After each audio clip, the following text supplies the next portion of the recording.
A'oudhu billahi minash shaitanir rajim. Bismillahir rahmanir rahim.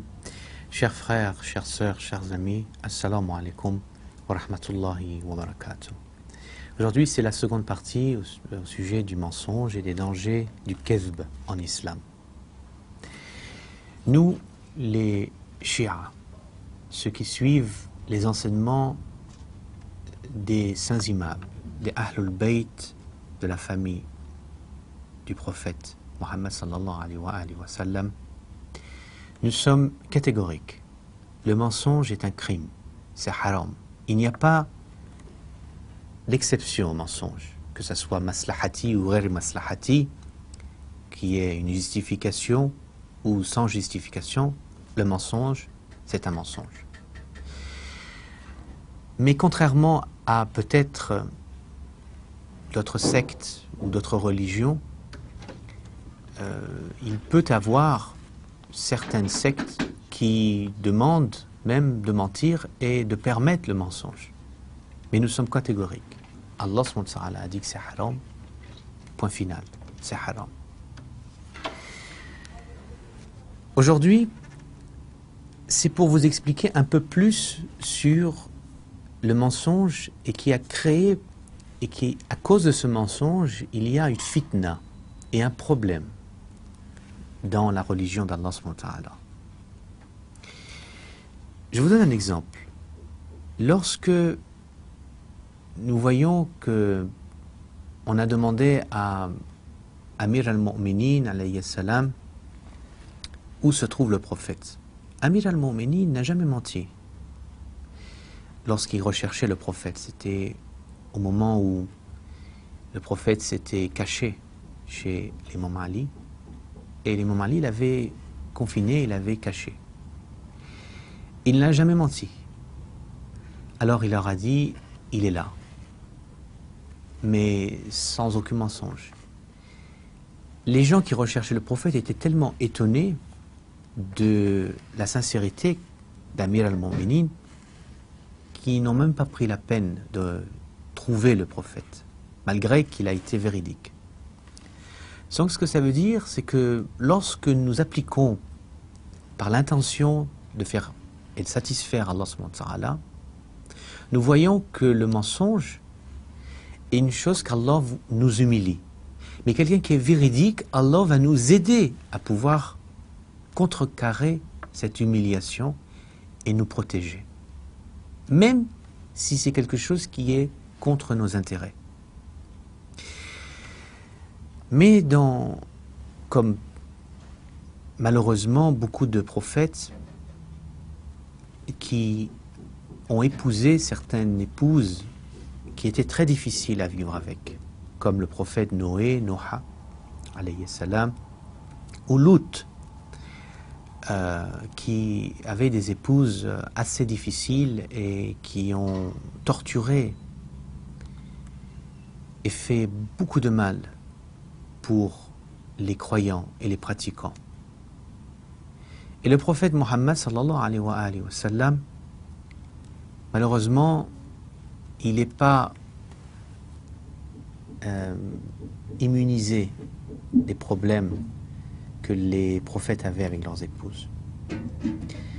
Et c'est à cause du mensonge que même le prophète était encore beaucoup plus embêté par une de ses épouses, ou peut-être deux de ses épouses, sous le nom de Aïcha et de Hafsa. Je peux vous donner un exemple que dans les sources Bakri, que Aïcha avait beaucoup l'habitude de mentir. Je vais vous montrer quel est le danger de ce mensonge et la finalité du fitna qui se trouve dans les communautés à cause d'elle. Et donc nous pouvons voir dans les sources Bakri de Bukhari, le livre Tafsir, volume 6, le livre 60, numéro 434, nous voyons que Aïcha a dit « Le messager d'Allah avait l'habitude de boire du miel dans la maison de Zaynab, la fille de Jahsh. et il restait là avec elle.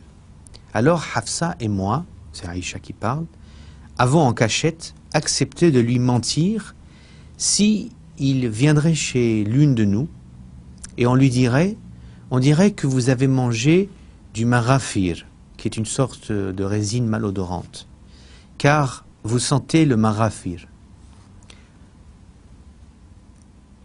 Alors, ils ont dit ce mensonge, ce crime, et le noble prophète a répondu d'une manière innocente qu'il était infaillible, pur, et qu'il connaissait avec qui il avait affaire. Et il a répondu, non, j'ai bu du miel de chez Zainab, la fille de Jahsh, et je n'en prendrai plus. Et je te le promets. Mais tu ne dois le dire à quiconque. Tu dois essayer et tu dois absolument garder ça en toi-même. Aussitôt, donc, Aïcha a répété ça un peu partout, et dont à Ubayd ibn Omar. Et c'est de là où nous voyons que la fitna n'a fait que grandir dans la communauté, qu'ensuite nous voyons avec la guerre et la bataille de Jamal, le chameau, dont il y avait encore une fitna encore plus grande, des milliers de morts. Tout a débuté par cette habitude de mentir.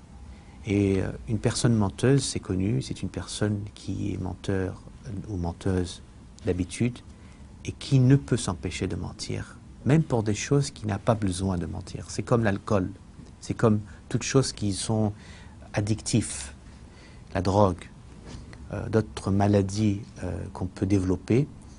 Et surtout s'il y a un manque de foi, il n'y a pas aucun esprit de conscience, absolument pas. Donc nous voyons que le mensonge devient en fait l'identité de la personne menteuse.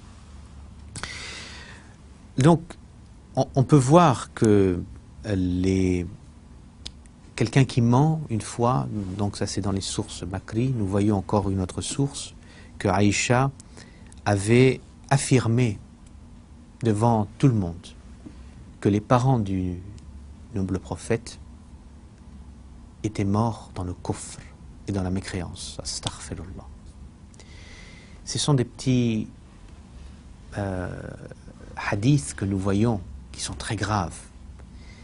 Et nous avons plein de ces hadiths qui rapportent encore ce que Aïcha a dit et qui a avoué plus tard, à plusieurs reprises, que ce fut des mensonges.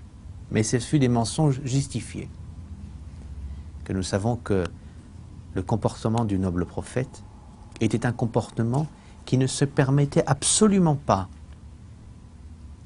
de faire ou de dire aucun mensonge. Il était exactement clair comme du cristal. Toute personne qui voyait le visage illuminé du noble prophète et entendait les paroles saintes et de sagesse du noble prophète ne pouvait s'empêcher de pleurer, ne pouvait s'empêcher de voir qu'il est pratiquement comparable à un ange. C'est de là, il était obligé de se justifier, je ne suis pas un ange, je suis un être humain comme vous. Mais je suis ce qu'Allah subhanahu wa ta'ala me dit de faire. Et c'est pour ça que même lorsqu'il devait confronter les pires ennemis de l'islam, qui fut certaines personnes, comme Abi Lahab, membre de sa famille, ou des gens oralement, qui disaient qu'ils sont devenus musulmans et qui se considéraient comme compagnons du noble prophète, il devait supporter tout le monde, avoir une endurance exceptionnelle pour mettre tout sur son dos, tout ce fardeau sur son dos, et pour faire avancer la Ummah, pour empêcher toute fitna, toute division de fitna entre les croyants Mais ce n'est pas l'histoire qui nous pose le problème, ou que des choses ont été écrites dans les livres. Mais c'est l'application de ces mauvaises choses dans l'histoire. C'est ça, c'est que nous voyons que maintenant l'islam est considéré comme une religion de violence, de mensonges, de crimes. Et comme je vous ai dit dans l'épisode précédent, c'est à cause de ce que nous pouvons voir par certains personnages qui ont eu peut-être une influence, peut-être monétaire, peut-être d'influence politique, qui ont utilisé le nom du noble prophète pour manipuler et dévier beaucoup de choses dans la croyance, en s'accrochant à des petits détails que l'islam, peut-être, nous a enseigné de faire, mais l'ont considéré comme une chose primordiale pour pouvoir cacher d'autres choses. Et c'est de là, il est facile de manipuler une population, de manipuler des simples d'esprit, ou simplement des gens qui manquent d'éducation dans sa propre religion, en se référant à des hadiths comme tels, qui va peut-être penser que si une épouse de prophète est une personne bien, a été pardonnée, donc moi aussi, je peux faire la même chose et je vais être pardonné parce que l'épouse du prophète l'a fait. C'est une chose condamnable. Nous la condamnons. Et nous savons très bien que le prophète a souffert le martyre avec des comportements comme elle ou comme ceux qui étaient autour de lui, à un tel point que lorsqu'il rentrait à la maison, il rentrait avec du sang. Avec du sang, mais il ne disait rien. Alhamdulillah. Et il demandait à Allah de les guider. Il ne disait rien, pas parce qu'il voulait cacher la vérité. C'est qu'il avait une sagesse. Il savait qu'à un moment donné, et à un certain temps, que ceci doit être révélé. Mais il y a un moment à toute chose. Alors, je veux vous dire, c'est que le mensonge, si on est un croyant, on est quelqu'un qui se dit sous le drapeau de La ilaha illallah, Muhammad Rasulullah sallallahu alayhi wa sallam, Aliyan waliyullah, on peut dire que nous devons absolument exposer et révéler les mensonges et les déformations qui ont été faits au nom de l'islam. Une personnalité comme le prophète qui a vécu parmi les pauvres, qui a vécu avec une condition de vie exemplaire, d'une simplicité, qui était même très difficile pour savoir qui était le prophète lorsqu'il se promenait ou qu'il était parmi les gens. Il était avec les gens et il venait des gens. Il était tellement souriant, doux, attentif. Il était même connu pour être quelqu'un qui avait des oreilles, Odhon, qui entendait beaucoup les gens, plus qu'il parlait, qui comprenait les gens.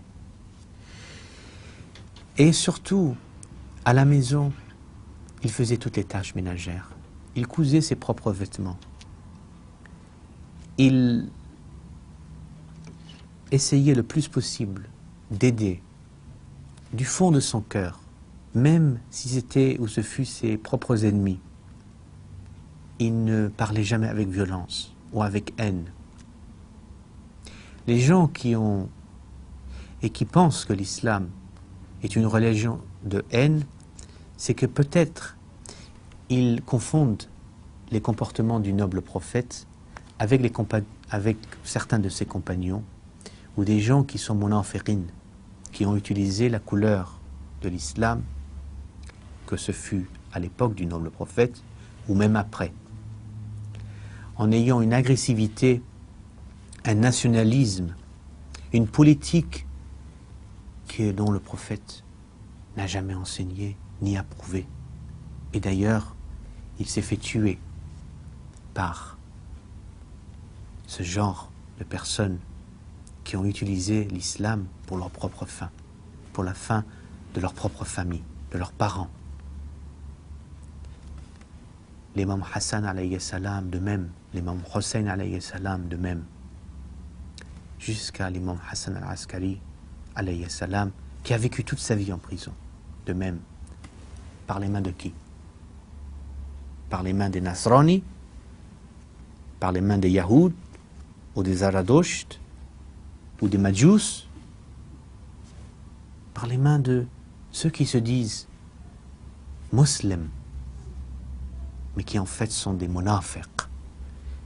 Et les munafiq sont pires que les kuffars. Et jusqu'aujourd'hui, nous voyons des gens, des individus, qui utilisent le nom de l'islam en ayant une barbe, ou peut-être un vêtement qui est un vêtement traditionnel, en disant peut-être quelques versets coraniques, comme les Khawarij, qu'ils étaient hafiz al-Qur'an, qu'ils avaient des marques de prière, ils priaient la nuit, même plus que l'imam Ali alayhi salam. Mais ce sont eux-mêmes qu'ils ont comploté contre les Ahlul Bayt du noble prophète. Et nous voyons encore des violences. Parce que le mensonge a été permis. Parce que ce mensonge a créé cette fitna et cette clé pour ouvrir la porte de tous les autres problèmes que maintenant nous pouvons voir.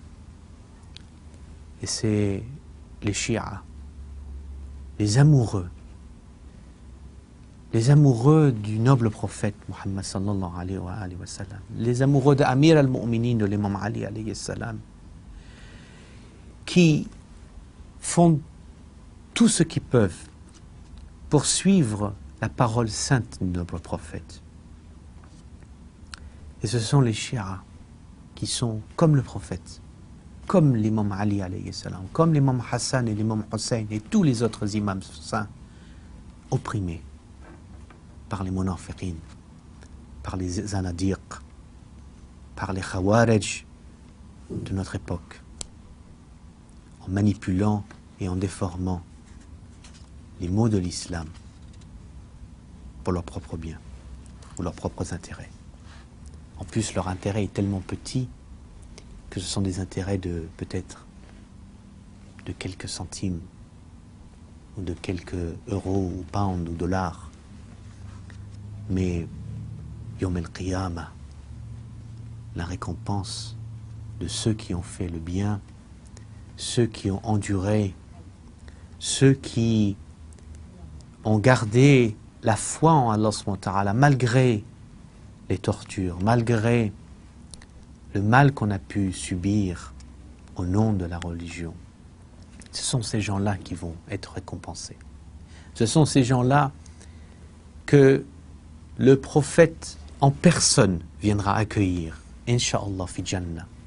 Amir al-Mu'minin lui-même va accueillir à bras ouverts ceux qui l'ont aimé, ceux qui ont pleuré pour lui, ceux qui ont vécu avec son odeur partout dans sa vie, que ce soit à la maison, que ce soit au travail, que ce soit dans sa vie. Amir al-Mu'minin est partout. Son enseignement est partout. C'est pour ça que nous avons Uswatun Hasana, qui est la meilleure des comportements qu'on puisse voir du noble prophète. C'est exactement le même comportement dans les Ahlul Bayt. Il n'y a aucune différence. C'est la même lumière. La seule différence, c'est cette révélation. Seulement le prophète Muhammad sallallahu alayhi wa sallam a eu cette révélation. Mais ceux qui ont porté ce message, ce sont les imams. Parce qu'ils étaient véridiques. Ils étaient purs, loin de toute souillure et de toute maladie qu'ils pourraient avoir dans leur cœur. Et ceux qui se permettent de mentir contre le noble prophète, ceux qui peuvent se permettre même d'insulter le prophète. Le prophète, quelle fut sa réponse? Est-ce qu'il a proclamé des fatwas de violence, de vengeance? Absolument pas. Absolument pas. Que même, il y avait un des compagnons ou une personne qui connaissait le noble prophète, qui malgré a fait des guerres contre le noble prophète au nom de Omar ibn Khattab. Et à plusieurs reprises, même dans Bukhari et Muslim, nous voyons des références où Omar ibn Khattab a parlé d'une manière agressive, a même dit au prophète de se taire, de ne plus parler, l'a maltraité. Prophète, que fut sa réponse? Est-ce qu'il s'est vengé? Est-ce qu'il lui a répondu de tels noms? Alors c'est pour ça que si, même aujourd'hui, une personne peut-être se permette d'insulter notre adoré et notre cher prophète, Muhammad sallallahu alayhi wa sallam, nous n'avons pas le droit de faire des choses que le noble prophète n'a pas fait. C'est-à-dire, nous n'avons pas le droit d'avoir de la violence, mais de pouvoir intellectuellement répondre avec une raison, avec une justification qui est raisonnable et logique, en retournant à nos sources et en retournant à notre logique. Nous voyons qu'avec cette méthode, les gens vont changer. Les gens vont comprendre que l'islam est en fait une religion de paix, exactement comme le noble prophète a fait. Pas avec la violence. Dans aucune histoire dans le monde, nous avons vu que les guerres et la violence et la force a fait convertir les gens. Les gens ne se convertiront pas par la violence et la force. Peut-être d'apparence, s'ils se sentent très obligés, mais l'histoire nous prouve que seulement ce fut la raison, la logique, la foi, l'amour qui ont fait changer les gens, qui ont compris que les Ahlul Bayt sont quelque chose. Lorsque l'imam Ridha alayhi salam a voulu voyager aller jusqu'à Khurasan, au pays des Persans, les Persans couraient derrière le cheval de l'imam Ridha alayhi salam. Ils pleuraient pour lui. Lorsqu'il se reposait dans une ville et racontait la tragédie de Karbala, les gens, rien qu'en le voyant, pleuraient. Et entendant cette tragédie, ils se convertissaient immédiatement et comprenaient que la présence, la force spirituelle que l'imam Ridha alayhi salam avait était une chose exceptionnelle, divine. Pas besoin de force, pas besoin de violence. Quelqu'un qui détient la vérité, qui a le haqq et qui suit le haqq, même sans parler, les gens comprendront et vous suivront. Donc, nul n'a besoin de mentir, d'utiliser l'agressivité, la violence, qui est tous à condamner et condamnable par l'islam. Nous comprenons que la parole divine est une parole claire, une parole logique, qui est une parole du fitra, qui vient de notre instinct.